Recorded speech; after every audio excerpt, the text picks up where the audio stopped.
C'est pourquoi ils ne sont pas choqués face à la souffrance des Camerounais. Lorsque les Camerounais meurent, ça n'entraîne aucune émotion de leur part. C'est pourquoi des Camerounais peuvent mourir autant qu'ils veulent. Le premier d'entre eux, qui est censé avoir été élu par ces derniers, reste tranquillement et coupe les gâteaux par d'unité, etc. pour célébrer l'anniversaire pendant que les Camerounais sont en train de mourir. C'est de ça qu'il est question. Vous ne trouvez pas que vous êtes excessif là? Je suis excessif. Je constate, je fais le constat. Parce que pendant que les Camerounais mourent à combat, est-ce qu'on ne coupait pas le gâteau au palais de l'unité à Yaoundé? Pendant que les Camerounais sont morts à la falaise, est-ce qu'on ne célébrait pas le 6 novembre à Tchang? C'est des faits. Et on a eu ces affaires du Lézo ont commencé avec le crime odieux d'Ayafort. On n'a pas entendu tous ceux qui sont supposés être maintenant des grands humanistes de patati et patata. Ayafort a été sauvagement. Comment ça s'appelle? C'est odieux. Écartelé. Et on a montré comment on coupait sa tête à la télévision. Je n'ai pas entendu l'indignation de M. Kanto au plus haut niveau. Peut-être qu'il se réveille maintenant comme il a l'habitude de se réveiller en retard. Surtout. Mais nous prenons justement cette autre forte actualité au Cameroun. Il s'agit de l'enlèvement du sous-préfet Dida Bato. Nous sommes là du côté de la péninsule de Bakassi qui a été enlevé le 1er octobre dernier. Pour l'instant, il n'a pas encore été retrouvé. Avant de passer la parole à nos invités, nous allons d'abord lire ce communiqué du gouvernement signé par le ministre de la Communication. Communiqué du gouvernement, enlèvement du sous-préfet Dida Bato, département du Djang, région du Sud-Ouest. Dans la nuit du 30 septembre au 1er octobre 2024, aux environs de 2 heures du matin, monsieur Ewane Roland, sous-préfet Dida Bato, localité située dans la péninsule de Bakassi, département du Djang, région du Sud-Ouest, a été enlevé dans son domicile, ainsi qu'un agent communal, le nommé Etongo Ismaël, par un groupe de terroristes pirates lourdement armés venus d'un pays frère et voisin. Selon les sources des autorités administratives locales, le gouvernement de la République condamne avec force cet acte odieux, lâche et ignoble perpétré par des individus sans foi ni loi contre des représentants de l'État. Il exprime sa profonde indignation face aux sévices corporels d'une extrême cruauté, au traitement inhumain et dégradant dont ce haut serviteur de l'État a été l'objet et que rien ne saurait justifier. De même, le gouvernement transmet aux membres des familles éprouvées et au-delà, aux populations d'Dida Bato, l'expression de la sympathie et du réconfort du président de la République, son Excellence Paul Biya. Enfin, le gouvernement entend faire savoir que tout est mis en œuvre pour préserver la vie du sous-préfet Dida Bato ainsi que son collaborateur et obtenir un dénouement heureux de cette scabreuse et malheureuse affaire. Et c'est signé le ministre de la Communication, porte-parole du gouvernement, René Emmanuel Sadi. Alors, Roger Justinois, nous avons donc suivi cette sortie du gouvernement à travers son ministre de la Communication, son porte-parole René Emmanuel Sadi. Regard général sur cet autre enlèvement au Cameroun. Cette fois-ci, il s'agit d'un représentant du chef de l'État en la personne de Roland Ewane du côté d'Dida Bato, qui est jusque-là le sous-préfet. Oui, comme je le disais tantôt, le gouvernement camerounais a attendu au moins 50 jours pour s'exprimer sur l'enlèvement d'une autorité administrative qui est censée représenter le gouvernement dans cette partie du pays. 50 jours. Oui. C'est le disons, il s'agit peut-être 43 jours. Prenons la date. Disons, du premier, la sortie, c'était vendredi. Le MINCOM a signé ce communiqué, je pense, le 22 novembre. Voilà. Vous prenez 30, vous ajoutez 22, ça fait combien? Ok.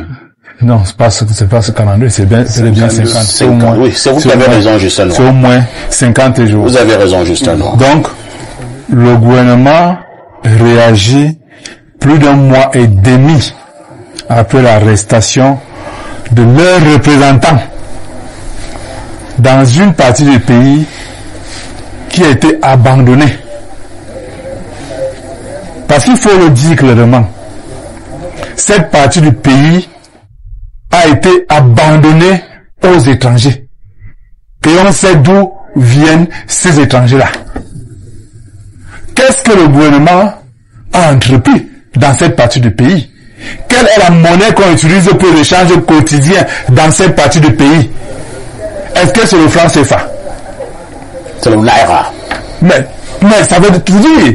Donc, le comportement du gouvernement confirme effectivement l'abandon de ce coin du territoire, puisqu'on ne peut pas abdiquer une autorité administrative d'une telle importance et vous attendez plus de 50 jours pour vous exprimer. Il a fallu que le président du gouvernement du Cameroun, Maurice Kamto, fasse une communication le 19 novembre dernier pour avoir cette réaction du gouvernement. Ça démontre une chose, ces gens-là n'aiment que l'argent, ils n'aiment pas les Camerounais. Ils aiment les Camerounais tant qu'ils produisent l'argent qu'ils volent chaque jour. Mais les individus qu'ils sont censés gouverner, ils ne les aiment pas. C'est pourquoi ils ne sont pas choqués face à la souffrance des Camerounais. Lorsque le Camerounais meurt, ça n'entraîne aucune émotion de leur part. C'est pourquoi des Camerounais peuvent mourir autant qu'ils veulent. Le premier d'entre eux, qui est censé avoir été élu par ces derniers, reste tranquillement et coupe le gâteau par l'unité, etc., pour célébrer l'anniversaire pendant que les Camerounais sont en train de mourir. C'est de ça qu'il est question. Vous ne trouvez pas que vous êtes excessif là? Je suis excessif. Je constate, je fais le constat. Parce que pendant que les Camerounais mouraient à combat, est-ce qu'on ne coupait pas le gâteau au palais de l'unité à Yaoundé? Pendant que les Camerounais sont morts à la falaise, est-ce qu'on ne célébrait pas le 6 novembre à Tchang? C'est des faits. Et nous sommes là pour constater ces faits et les dénoncer, les exposer aux yeux des Camerounais qui font semblant de ne pas les voir. Pour constater effectivement que ce gouvernement est inhumain. Ce qui les intéresse au quotidien, c'est l'argent que les Camerounais produisent. Et voilà pourquoi chaque jour ils prennent des mesures pour en extraire davantage de nos poches. En 2025, nous allons payer beaucoup plus d'impôts. Parce qu'il faut bien qu'ils aient de l'argent. Si au moins ces impôts servaient à quelque chose, ce ne serait pas un problème, nous serons contents de les payer. Mais comme ces impôts-là servent à les enrichir, nous ne sommes pas contents de les payer. C'est compris. Disons que M. Ewane n'a pas été enlevé seul. Il a été enlevé avec son collaborateur, un certain Etongo Ismaël, qui était donc justement agent communal du côté de la sous-préfecture d'Idabato. Abel Limbi Lobé, au-delà d'un simple communiqué du ministre de la Communication, porte-parole du gouvernement, condamnant cet acte odieux. Est-ce que le gouvernement de la République a épuisé pour l'heure toutes les démarches qui peuvent conduire à la libération de ces deux Camerounais?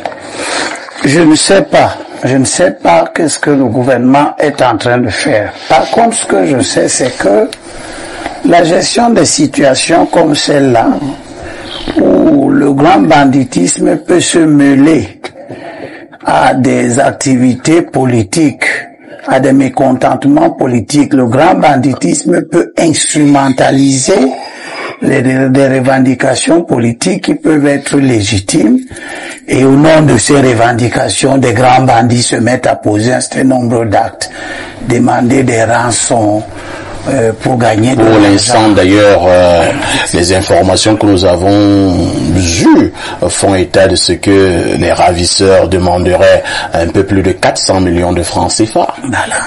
Donc, vous voyez que demander prendre un fonctionnaire en otage et demander 400 millions de francs pour le libérer n'a rien à voir avec la politique. Ce n'est pas une revendication politique, c'est du grand banditisme. Entre-temps, également, je vous relance encore.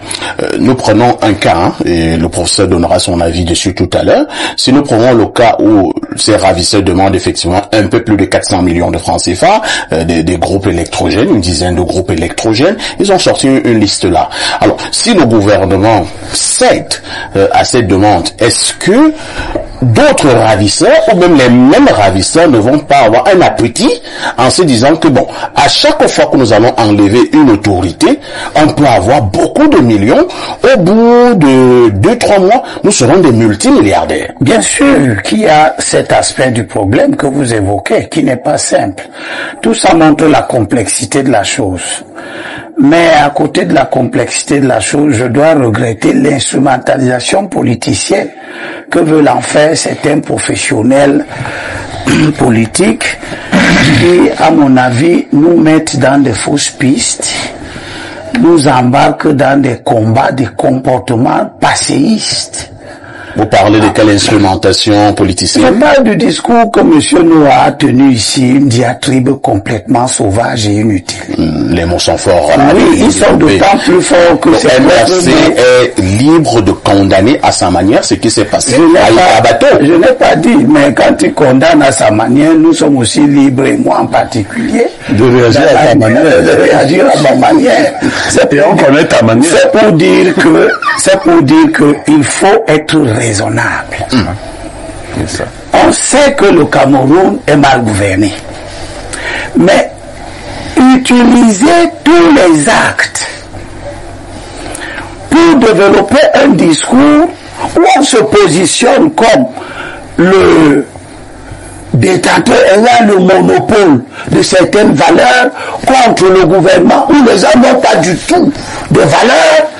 Tout ça, c'est des extrémismes qui ne nous conduisent nulle part. Surtout que ça vient des gens qui sont des opposants de la 25e heure, parce que nous avons connu ce type de discours par le passé. Ceux qui maintenant sont devenus des membres du gouvernement d'ailleurs. Nous avons connu ce type de discours excessif, à la limite de la sauvagerie, où on dénie tout, à tout le monde qui est de notre côté simplement parce que nous les combattons. Je n'appartiens pas à cette école. Et je n'oublie pas que des familles sont en difficulté. Les comportements que nous pouvons avoir face à une affaire aussi difficile peuvent générer des drames. On ne sait pas si ce monsieur est déjà mort, mais le discours que nous pouvons tenir peut entraîner qu'on le tue s'il n'était pas déjà mort, etc., etc. Donc nous sommes dans des situations où il faut que les gens aient un peu de retenue, que tout ne soit pas instrumentalisé. Moi, Élie Bilobé, qui suis dans la lutte contre ce gouvernement bientôt 40 ans, je me désolidarise de ce type de discours primaire, où on vient dire aux gens qu'ils n'ont pas d'humanité, ils ont fait 50 jours pour réagir, pour donner l'impression que le gouvernement serait compétent s'il réagit du tic au tac. Je serai membre du gouvernement que face à une information comme celle-là, parce que la parole du gouvernement doit être une parole crédible. Et pour qu'elle soit crédible, le gouvernement doit assortir sa parole d'éléments qui rassurent. Nous avons discuté ici sur ce plateau d'un communiqué d'un ministre des Finances rendant compte de l'interception de 3000 munitions, et nous avons tous estimé ici que ce communiqué qui était sorti précocement n'apportait pas tous les éléments rassurants quant à l'origine de la cargaison, la destination de la cargaison, les risques qu'un tel communiqué peut entraîner, l'évasion de ceux qui étaient les acteurs, etc., etc. Nous avons condamné la précipitation ici. Maintenant, on on veut nous amener à condamner la lenteur. Or, il s'agit d'une affaire où ce ne sont pas des munitions, ce ne sont pas des objets, c'est les vies humaines qui sont en cause. Et ceux qui s'hasardent à trop bavarder, comme devant M. Kanto qui veut récupérer toutes sortes d'événements, il y a eu beaucoup d'événements malheureux qui se sont déjà passés dans l'affaire du Nozo. On n'a pas entendu une seule fois ça. Le dernier étant la mort de la dame du RDPC. L'adjointe au maire. Mais l'adjointe au maire, ça vient après. On a eu ces affaires du Nozo, ont commencé avec le crime odieux d'Ayafort. On n'a pas entendu tous ceux qui sont supposés être maintenant des grands humanistes de patati et patata. Ayafort a été sauvagement. Comment ça s'appelle? C'est odieux. Écartelé. Et on a montré comment on coupait sa tête à la télévision. Je n'ai pas entendu l'indignation de M. Kanto au plus haut niveau. Peut-être qu'il se réveille maintenant comme il a l'habitude de se réveiller en retard. Surtout. Mais je vais donc dire à Noah que Noah, vous serez seul dans cette voie-là. Parce que vous venez très bien que de tous les autres partis politiques au Cameroun, des plus importants comme l'UNDP, comme le SDF, comme l'UDC, les gens abordent ces choses-là avec tact, avec précaution. Ces partis n'ont rien, aucune leçon à recevoir de vous, et ils ne vont pas vous suivre dans l'instrumentalisation des faits qui sont souvent des faits de douleur. L'instrumentalisation de la douleur ne vous apportera aucune voix supplémentaire. Parce que ce n'est pas ça qui donne la preuve que si vous êtes aux affaires, on va cesser d'enlever les gens. Nous avons vu en Espagne la crise sécessionniste catalane. Il y a eu des éléments en Corse. On a tué tout un préfet. Mais on n'a pas vu les partis politiques d'opposition en France récupérer ça pour démontrer que le gouvernement central était une ordure. Ce n'est pas ça. Ce n'est pas ça, mon cher Noah. Si tu as un putain piqué demain, nous allons d'abord commencer à chercher qu'est-ce qui s'est passé, à chercher à comprendre. Parce que là où nous sommes à la frontière avec le Nigeria. Et dans cette frontière-là, de l'autre côté, il y a des mouvements sécessionnistes qui se sont transformés en des grands mouvements de banditisme. Ils peuvent venir faire des coups ici. Si nous mettons le Nigeria en cause n'importe comment, ça peut devenir une crise diplomatique. Il faut savoir exactement qui a enlevé. Nous avons nos bandits à nous, le Nigeria a ses bandits qui traversent la frontière. Tous les bandits du Cameroun, du Nigeria, ils viennent de l'autre côté. Le Nigeria est un partenaire essentiel dans la lutte contre ce mouvement-là. C'est grâce au Nigeria que nous avons mis la main sur le cerveau qui était installé au Nigeria et qui alimentait le sécessionnisme et qui nous a donné, nous a permis d'arrêter, comment il s'appelle, Ayub Tabé, etc. Donc, si nous voulons faire un communiqué qui mettrait en cause des gens, il faut qu'on s'assure, les ravisseurs sont-ils des Camerounais? À ce moment de communiquer, l'information va circuler d'une certaine manière. Les ravisseurs sont-ils des étrangers? Oui, de quel pays, etc. Et tout ça, ça ne se sait pas en 15 minutes, en une heure de temps, en une semaine. Il s'agit de choses qui, si demain M. Maurice Kamto est président de la République, je ne lui souhaite pas d'avoir à passer tout son temps à gérer ce type de crise. Parce que c'est des choses difficiles. C'est compris, Abel Elimbi Lobé. On comprend justement que le communiqué a entériné ce que dit Abel Elimbi Lobé. Au niveau du communiqué, on ne cite pas le pays en question, on dit un pays voisin. Un pays voisin. Alors, vous avez réagi, ne vous inquiétez pas, monsieur Noir. Ici, c'est la libre expression. Les autorités dans ces zones de conflit ne sont-elles pas gardées? Nous avons eu des informations selon lesquelles d'abord le sous-préfet en question, j'ai failli dire squatcher dans le domicile de monsieur le maire. Il habitait dans une case de passage chez monsieur le maire de la localité. Et c'est à ce niveau que ces ravisseurs sont entrés et ils l'ont pris calmement et ils l'ont amené. Alors, Pierre Blériot, c'est vrai qu'on n'est pas un expert en sécurité, mais c'est une zone de conflit. Comment une autorité administrative de ce niveau peut rester sans une garde? Parfait. Ici, comme la douleur est encore vive, si je pose la question de l'opportunité de la présence de sous-préfet là-bas à cette période précise, on va dire, et ce serait un peu comme retourner le couteau dans la plaie. Mais vous savez, nos tables nous suivent partout où nous allons. Si vous observez, le domicile du sous-préfet a encore son véhicule. Le sous-préfet s'est déplacé avec un agent communal pour aller dans une zone frontalière qui à 80% est peuplée de Nigérians. Faut le dire comme ça. Pays, bon, je suis parrainé, ça dit pays amis et voisins. Tous les pays voisins sont aussi nos amis. Les autres vont aussi dire... Mais là-bas, il n'y a pas plusieurs pays voisins. Voilà, les autres vont se dire que si vous ne voulez pas identifier vos voisins qui ont envoyé les gens vous arrêter, est-ce que c'était des Tchadiens? Est-ce que c'était des Gabonais? Est-ce que c'était des Congolais? Non, c'est les Nigériens.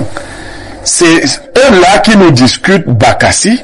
Et il faut dire que l'État du Cameroun n'a pas suffisamment matérialisé sa présence à Bakassi. Il y avait juste il y a encore quelques temps, il y avait de grands mouvements sécuritaires de la part du Cameroun à Bakassi, mais qu'on a commencé à retirer progressivement. On ne sait pas trop pourquoi. Vous savez aussi par rapport à la guerre du Nozo, cette date-là, le 30 septembre, le 1er octobre, c'est de mauvaises dates de ce côté, vous le savez, non? Bon, je dis donc on pourrait interroger l'opportunité parce que ceux qui nous ont donné des informations disent que le sous-préfet s'est déplacé avec l'agent communal pour aller demander aux commerçants de payer normalement leurs impôts et autres taxes. Est-ce que c'est là-bas qu'on a enlevé le sous-préfet? C'est là-bas qu'on l'a. Non. Moi, j'ai eu un reportage et j'ai eu également, comment on appelle ça, le témoignage de son épouse, qu'on a enlevé le sous-préfet au domicile de monsieur le maire. Non. Bon, peut-être nous avons le domicile le domicile du maire en question, la résidence d'astreinte. On l'a enlevé dans la résidence d'astreinte qui se trouve de ce côté-là. Parti là-bas avec l'agent communal. Il a une résidence d'astreinte qui se trouverait donc dans le grand camp du maire. Non, la sécurité n'était pas assurée là-bas. Tout à fait. Il n'y avait pas de sécurité. C'est deux individus qui sont allés faire du travail et puis... C'est-à-dire qu'on aurait pu bien ne pas enlever le sous-préfet, mais enlever le maire. Le maire n'a enlevé n'importe qui. Le Cameroun ne contrôle pas suffisamment cette zone-là. Et que vous avez, beaucoup ont dit ici que c'est le Nara qui est utilisé là-bas et autres. Donc, c'est quand même une zone assez floue. Maintenant, par rapport au Tanmi, vraiment, entre la précastination, un nouveau mot que les Français viennent d'inventer, et la procrastination, il faut trouver le juste milieu. 53 jours après calcul, c'est beaucoup. Si on ne dit pas que c'est beaucoup, c'est qu'on n'est pas... C'est beaucoup. Même le RMS, c'est après 50 jours. Donc, j'ai essayé de faire les calculs. Là aussi, vous avez bien lu le texte. Il a bien dit, je sors de mon silence parce que... Non, là, je sais. Attends. On va se distraire, Attends. Quand le sort de son silence, lui, bien sûr, et tout le monde comprend. Si les autres sortent de leur torpeur, ils expliquent qu'on ne comprendrait pas. Je dis que dans un cas comme dans l'autre, je n'avais pas encore fait les calculs. Pierre Blériot, d'abord, lorsqu'il y a un cas comme celui-là, nous allons laisser les émotions. Oui, bien sûr. Dans un pays, peut-être qui tombe même du Cameroun, parce que quand on parle du Cameroun, j'ai l'impression que l'émotion est trop vive. S'il y a ce genre d'actes dans un pays sérieux, qui doit d'abord faire une sortie? C'est le gouvernement ou bien c'est un parti de l'opposition? Non, le gouvernement. Et quand alors, le gouvernement n'a pas fait une sortie, et le leader du MRC ne reconnaît pas la MRC. La question vous-même vous dites que Kamto lui-même est intervenu 50 jours plus tard. Et je dis quel est le procès que nous faisons à Kamto? Lui au moins est intervenu et en disant que j'ai longtemps attendu que le gouvernement nous dise ce qui s'est passé à Idabato. Quand le gouvernement ne dit rien, moi je fais donc une sortie. Et un jour plus tard, le gouvernement effectivement fait son moi je suis pas dans la posture de Limbilobe qui a ses comptes à régler à Kamto. Je dis ceci, dans l'urgence de la situation, parce que moi j'ai vu la famille. Tout à fait. la priorité revenait au gouvernement et le gouvernement devait communiquer de manière permanente sur la question. Ce n'est pas nous dire que non, le matin, il s'est réveillé bien, non. Mais communiquer parce que c'est une situation grave. Quel est le message que le gouvernement envoie à ses autres représentants qui sont dans des zones de guerre? On leur dit que si on vous prend là-bas, peut-être que c'est votre affaire. Parce que 50 jours, 53 jours, c'est suffisant pour tuer 6 fois, 1000 fois une personne. Bon, si l'action est menée en sous-marin, elle doit être prompte. Ah, j'ai entendu autre chose qui m'a choqué. Et les gens ont tenté de le relayer. Limbilo Benedi. Ah, s'il faut donner 400 millions. Mais on donne des milliards pour que les gens aillent doter des femmes et tout. S'il faut donner 400... On a donné des milliards à qui d'aller doter ça. C'est maintenant que le gouvernement sait faire des économies sur la vie. Et on le fait même. Vous voyez comment une vie en apporte une autre. Le sous-préfet n'est pas seul. Il y a un autre monsieur dont vous venez de citer le nom. Ismaël. Qui fait tout aussi mal à sa famille. Ce n'est pas parce que celui-ci est sous-préfet. On a 2 Camerounais qui ont été raptés. Nous devons tout faire. Et qu'on arrête de mentir avec ce langage-là, on ne négocie pas avec les terroristes. Si quelqu'un vous dit ça, demandez si c'est sa femme ou son mari qu'on avait pris. Vous comprenez? Si ce langage, on nous tiendrait. C'est-à-dire que si on me prend là maintenant, moi, Niamek, si mes femmes tiendront le langage, on ne négocie pas avec les terroristes. Même si on dit de vendre tous mes biens, qui ne peuvent d'ailleurs pas suffire, on va les vendre. Je crois que la famille a fait cela. Le gouvernement... À quand il faut acheter les voitures de 80 millions, peña, on dit que c'est pour montrer que l'État n'est pas un petit État. L'État est debout. L'État est debout. Maintenant, pour racheter 2 vies, 400 millions, on commence à dire qu'ils ont... Non, mais la sécurité doit aller plus loin. On peut leur donner ces choses pour les reprendre après. C'est pas ici qu'on va expliquer tout. Non, le gouvernement a été laxiste. Le MRC a été aussi à sa manière. Les choses doivent aller plus vite. C'est des vies qui sont en cause.